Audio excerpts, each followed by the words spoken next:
Hello everyone, good morning dear students. Hope everyone is doing good. Welcome to my class. Today in this class we'll discuss about a famous person, a little biography of this famous person. He might not be famous to you, but he is famous across the world. He is children's soul heart. He is adults' motivational figure. He is none other than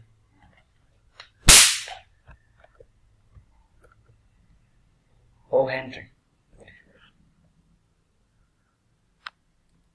William O. Henry.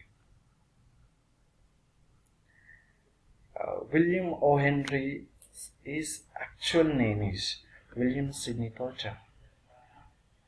He was born on September 11, 1862 in Greenboro, North Carolina.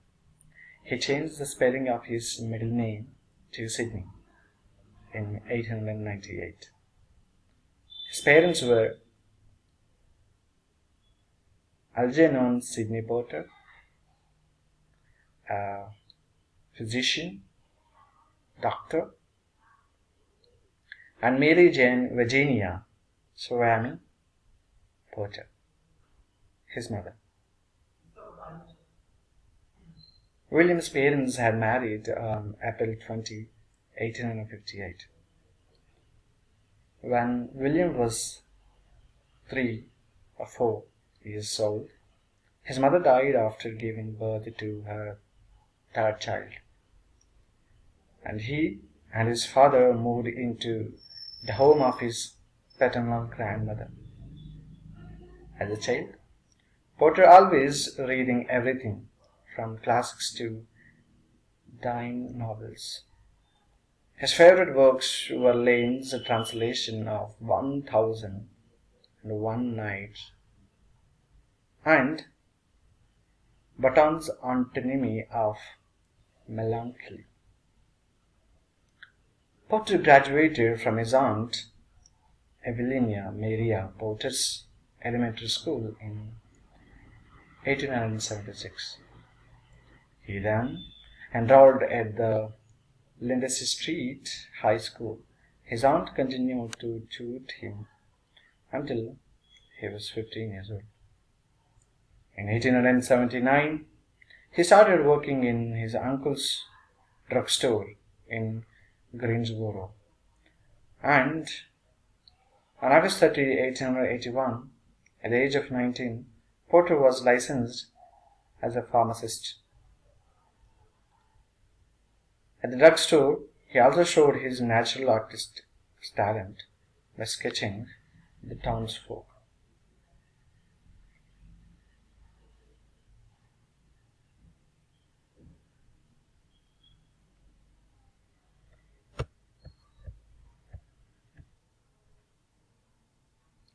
He got offer of doing number of jobs. One of the jobs he took and got into trouble was as a bank clerk. What happened was in 1896, he was accused of doing fraud to the bank, and he absconded immediately from the New Law to New Orleans and later fled to some other country or some other states. When he learned that his wife was in serious health condition, he had to return to United States of America, and there was no other option he had to surrender himself to police. Although there has been much debate about his actual guilt, but he was found guilty, convicted of doing fraud of much funds to his bank.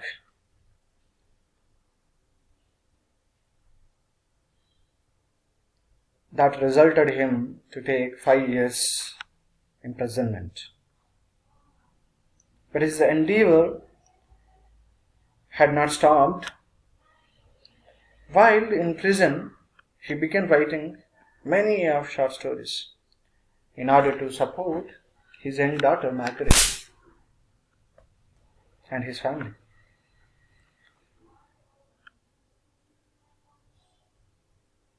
His first published story was Whistling Dick's Christmas Stocking. It was in 1899.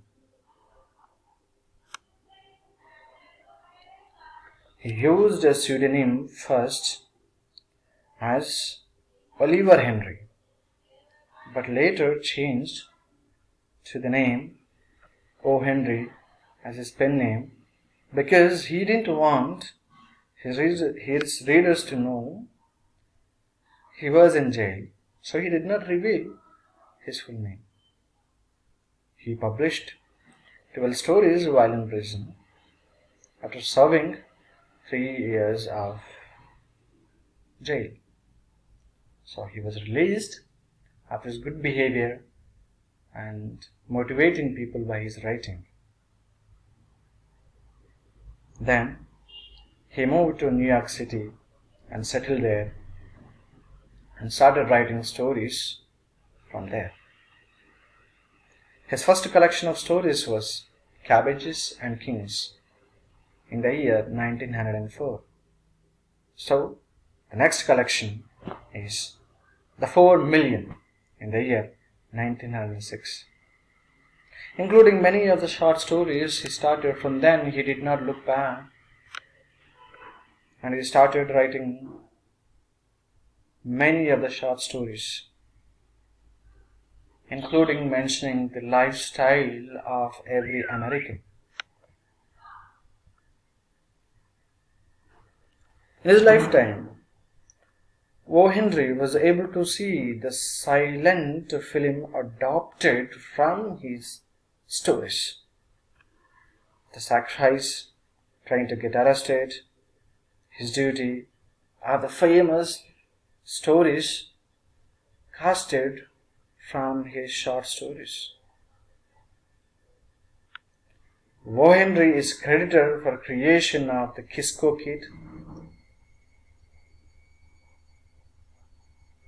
the Arjun Kid, are among the best known adaptations of his works.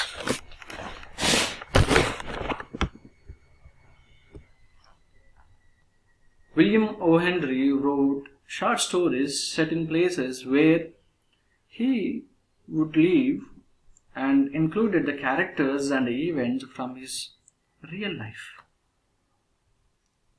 For example, many of his stories were set in Texas and New York City places he lived from many years. One thing that we have to remember which makes William O. Henry's short stories interesting is that they usually have a twist at the end. A twist in a story is when something you are not expecting to happen in the story. But every successful story has a bad ending. Every bad start is a good ending. He had a bad start and then entered into good leading, but he ended his life abruptly bad manner.